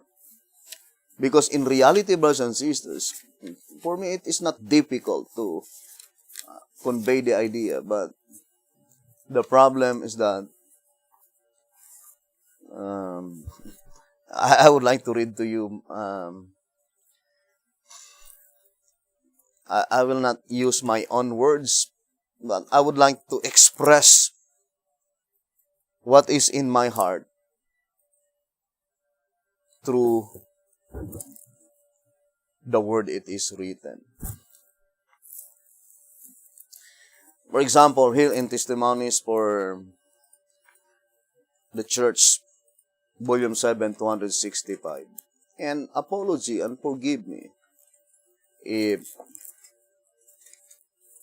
I was mistaken or it is not appropriate. It says here, it requires, Volume 7, 265, it requires a vast amount of time and labor to convince one's soul in regard to the special truths for this time. So, I would like to read again, brothers and sisters. It says, it requires a vast amount of time and labor to convince one's soul in regard to the special truths for this time. That is the reality, brothers and sisters. But the time is running out. Now, for example, in the days when God sent message that Sodom and Gomorrah will be destroyed by fire. If the people want to know the reason, would you think they will escape such destruction?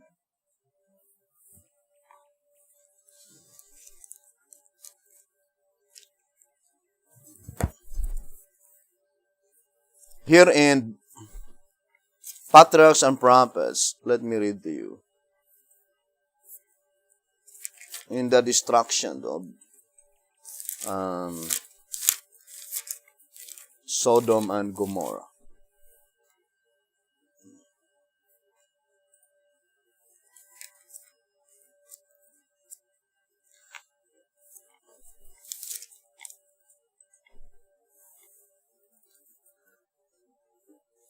Destruction of Sodom.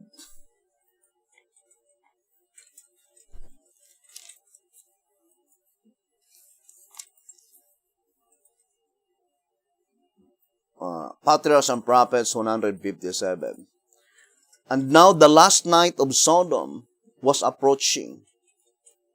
Already the clouds of vengeance cast their shadow over the devoted city, but men perceive it not. While angels draw near on their mission of destruction, men were dreaming of prosperity and pleasure. The last day was like every other that had come and gone. Evening fell upon a scene of loveliness and security. A landscape of unrivaled beauty was bathed in the rays of the declining sun. The coldness of eventide had called forth the inhabitants of the city, and pleasure-seeking throngs were passing to and fro, intent upon the enjoyment of the hour. And in page 159, I would like to read a statement saying, that last night was marked by no greater sins than many others before it, but mercy, so long slighted, had at last ceased its pleading. The inhabitants of Sodom had passed the limits of divine forbearance, the hidden boundary between God's patience and His wrath. The fires of His vengeance were about to be kindled in the vale of Sidon. And in volume 6, the illustration is the same. Look at this reading in volume 6 on page 15. Page 14 and 15. Volume 6, pages 14 and 15. Men in their blindness boast of wonderful progress and enlightenment, but to the eye of omniscience are revealed the inward guilt and depravity. The heavenly watchers see the earth filled with violence and crime. Wealth is obtained by every species of robbery, not robbery of men only, but of God. And we know the only robbery that pertains to God is through tithes and offerings. Because people, brothers and sisters, they do not care.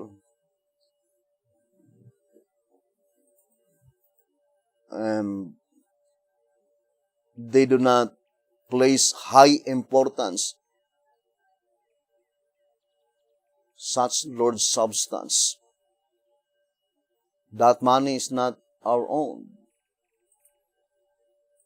But many people are enjoying the Lord's money, traveling from place to place, while in reality, brothers and sisters,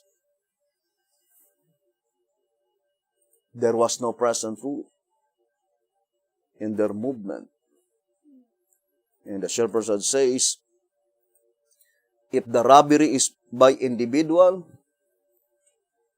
the Bible will not say that the whole nation robbed me, pointing to a movement by which, in spite of the fact that the present truth is not in their movements, and not only that, they even use the Lord's money to hinder the present truth. And it says here, brothers and sisters, Men are using his means, that is, the means of the Lord. Men are using his means to gratify their selfishness. Everything they can grasp is made to minister to their greed. Avarice and sensuality prevail. Men cherish the attributes of the first great deceiver. They have accepted him as God and have become imbued with his spirit. But the cloud of judicial wrath hangs over them, containing the elements that destroyed Sodom. What are those elements that destroyed Sodom? That is fire. Now, so let's read again the statement here in Patriarchs and Prophets. Brothers and sisters, it says in page 160, the command was given with startling vehemence. The command was given with startling vehemence. Escape for thy life. Look not behind thee. Neither stay thou in all the plain. Escape to the mountain, lest thou be consumed. Hesitancy or delay now would be fatal. To cast one lingering look upon the devoted city, to tarry for one moment from regret to leave so beautiful a home, would have cost their life. The storm of divine judgment was only waiting that these poor fugitives might make their escape. So this illustration, brothers and sisters, for example, at this time, if we are already preparing ourselves for such deliverance, then when such flying saucer will arrive to deliver us, we will not hesitate, because we are longing to that city whose builder and maker is God. Brothers and sisters, I remember the statement in 1TG saying,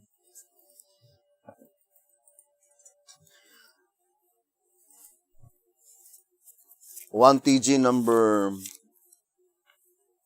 1, page 11. If you boys and girls want to have a riotous living, you can have it. Indeed, there is more to be had today than there was to be had in the days of the original prodigal. But remember that if you ever get back to our Eden home, you must pay the same price he paid.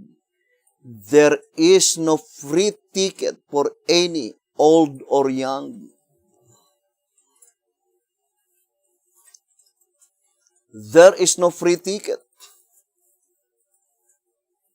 And our only passport is the seal of the living God. Here in 1TG number 11, page 13, it says, I would like to read the statement in 1TG number 11, page 13. We are therefore not to worry about a possibility of anyone's hurting the work of God. So, we have nothing to worry. Those people who are speaking evil with this movement, speaking evil against God's messenger, you can do what you want, but we are not worrying about it because we have a captain but is never lost in a battle. I love so much that statement. Never lost in a battle. And we put all our trust and confidence unto Him. And it says, neither are we to worry about how we are to get to Mount Zion, but are to make sure to be ready to board the chariot of God when the angels cry out, all aboard. 1 TG 11, page 13. In page 74, it is called God's Flying Saucer. Here in White House Recruiter, page 74, brethren, may you make the good and wise choice. Make sure to stand on Mount Zion with the Lamb, ready to board heaven's flying saucer. At the sound of the trumpet, the blast which will be heard round the world as God finishes His judicial work with His people. So that is pointing to the judicial work in the heavenly sanctuary concerning the saints that will no longer to taste death. And with His ministry and its headquarters, the General Conference, Ministerial Recruiting Commission. Now, to repeat again, brothers and sisters, we need to have the faith like Abraham. Here in TSR page 298, it says, when the method pursued by Abraham is followed, then and then only can any one of us be justified. There is no other way. But how Abraham was justified?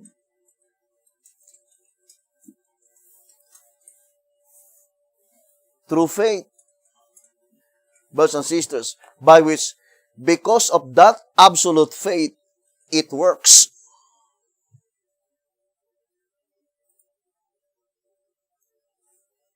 He works even though he did not understand. Right? Here in the old symbolic code,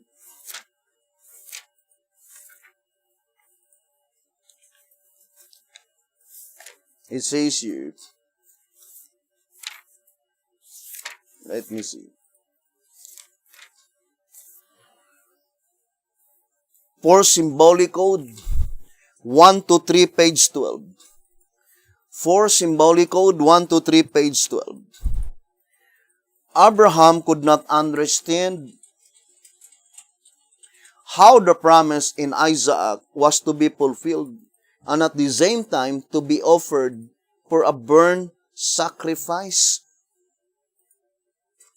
But Abraham knew that wisdom did not die with him, and thus he left the perplexing problem for God to work out. As Abraham became the father of the faithful, because he believed, though he did not understand.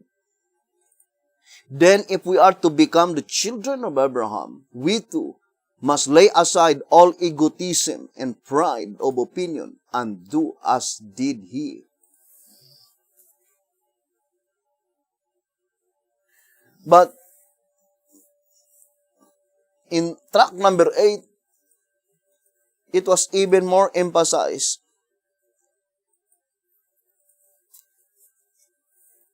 To Lot.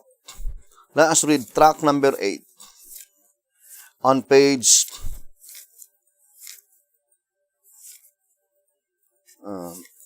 track number 8 on page 98 and page 99. Now let me read to you. Track number 8, pages 98 and page 99. The faithful act promptly. So the faithful act promptly, meaning they immediately obeyed the word of the Lord. Seeing that Lot as well as Abraham appears in the genealogical record of Christ, the question naturally asserts itself, why should these two men be so greatly honored? And the answer awaits us. Abraham obtained this great honor because he was faithful to the word of God and never questioned it. Though all things seem destined to fulfill themselves contrary to his interests and to God's promises, though God promised to give the land to him and to his posterity for a perpetual possession, Abraham personally never obtained the promise. Besides enduring this faith-trying test, he waited 25 years for the promised son, only to be commanded when this only child was become a young man to sacrifice him for a burnt offering. Still through every trial, he never lost his faith in God, but implicitly trusted in him and unreservedly obeyed his commands. For this reason, God signally honored him. Yet the great lesson here to be learned is not so much from Abraham's experience as from Lot's. For though Lot was not quite so generous as was Abraham, and not quite so willing to live apart from the world, still his faith in the promises of God to Abraham was as great as was the faith of Abraham himself, yea, in some respects even greater. For God spoke to Abraham in person, whereas he spoke to Lot through Abraham. Lot, therefore, had to have implicit confidence that God had spoken to him through Abraham. In the days of Abraham, moreover, there was no Bible, by which to prove that his going from his father's house was in fulfillment of prophecy, and that God was leading him to depart from Ur to the Chaldeans to go to a land, the whereabouts of which he himself knew not. Hebrews 11 verse 8 and 9. We see that Lot was not like most men today, who questioned and criticized everything in the unfolding of truth. Without the slightest questioning or doubting, he put his trust in Abraham's God and confidently followed in the quest for the promised land. What a contrast between the character of Lot and that of the Jews who rejected the prophets and even put them to death. For this reason, God honored Lot with the greatest gift heaven could bestow upon a human being, sharing in the earthly parentage of the Lord of glory, the eternal King. Track number 8, page 98, 99, and page 100. Or in other words, brothers and sisters, since Lot knoweth that Abraham is God's inspired servant, he never questioned whatever Abraham had said unto him. And that should be the faith of God's true faithful people. The most important thing you need first to establish if such person that you are listening is inspired by the Spirit of God. And after that you have been fully established and firmly established that such channel is the channel of inspiration, that such messenger is under the inspiration of the Spirit of Christ, then you need the same as Lot. Place your confidence, trust in the message, not to the messenger. The very statement in track number 1, on page 44, saying, as you will find yourself under severe trial, if you obey your inner convictions and take hold of the truth, you must therefore let the Lord alone be your guide and inspiration, your only teacher. Track number 1, page 44. While the day is approaching, brothers and sisters, I will not rest. You will hear this voice every day proclaiming the message and trying to the utmost of the ability, the capacity bestowed by God unto His servant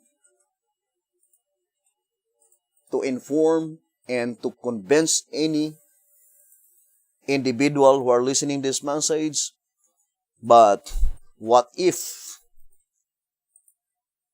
the appointed time is already come and there are still things that you do not understand? Brothers and sisters, and you will not believe the message, not until all things will be clearly understood. Then you will be waiting in vain.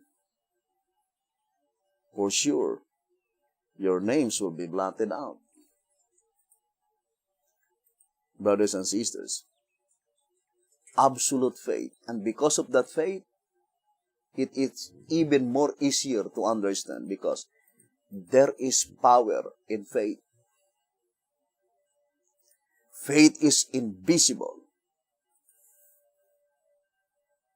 Brothers and sisters, there is a quite difference to the people who are listening the message because they had already that faith.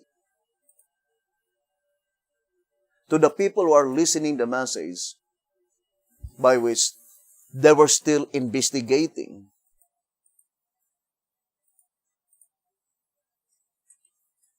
such absolute power will be bestowed by God to those people who have that absolute faith.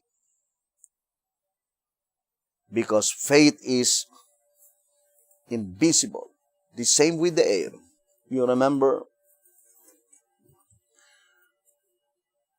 brothers and sisters, it says 1 TG 38, page 24, the Master said that without faith you can do nothing, but with it you can remove mountains. Faith, therefore, is what Zion and Jerusalem need today. Faith itself is as invisible as air, but when put into action, it can remove even greater obstacles than air can remove when it is put into action. Though we cannot see wind, we can feel it and see the result of its power. So it is with faith. And to the people who sincerely bow down before the Lord, asking for guidance, I do fully believe that there is no reason that God will not reply your prayer immediately. There will be conviction that God will put into the heart of each individual, that you can discern whether this message cometh from God or not. So to repeat again, brothers and sisters, this coming March 27, 2021, on the Bible calendar, that is October 10. Brothers and sisters, that is October 10, 2022. So, that is Day of Atonement. For example, that portion. We are very certain that that is October 10, 2022. But in Gregorian calendar, that is March 27, 2021. But it needs a lot of time and vast of explanation to explain how do we come up that March 27, 2021 is October 10, 2022 in Bible calendar. I think the only answer that we could give is that through the Spirit of Christ. Now, for example, if I will ask you a question, in what way does William Miller arrive to the point that October 22, 1844, in Bible calendar, that is October 10, or also Sister White? In Gregorian, that was October 22. Now, for example, I would like to read the Great Controversy.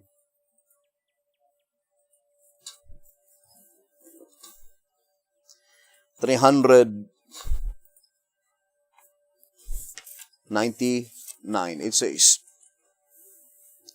the Great Controversy. Let me see. It says, the 10th day, I would like to read. In like manner, the types which relate to the second advent must be fulfilled at the time pointed out in the symbolic service. Under the Mosaic system, the cleansing of the sanctuary, or the Great Day of Atonement, occurred on the 10th day of the 7th Jewish month, or October 10, Leviticus 16, verse 29 to verse 34. When the high priest, having made an atonement for all Israel, and thus removed their sins from the sanctuary, came forth and blessed the people. So it was believed that Christ, our great high priest, would appear to purify the earth by the destruction of sin and sinners, and to bless his waiting people with immortality. The 10th day of the 7th month, the great day of atonement, the time of the cleansing of the sanctuary, which in the year 1844 fell upon the 22nd of October, was regarded as the time of the Lord's coming. Now, brothers and sisters, the Spur prophecy declared clearly that October 22, 1844, which is Gregorian calendar, in Bible calendar, it is October 10. Now, how, in what way? That they are very certain that October 22, 1844 is October 10.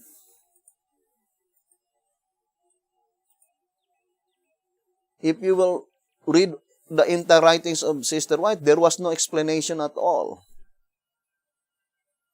But why is it that we believe that October 22, 1844, that was October 10?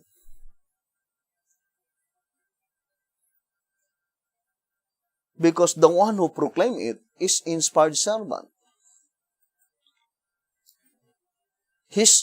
Her declaration is not of herself. That is coming from Jesus Christ. Jesus Christ is the author of the calendar. Although, in our generation, in our parts, it is even more clearly explained how do we come up that March 27, 2021 is the blotting out of names, and September 22, 2022, that was April 14, 2024, is the midnight deliverance of the people of God.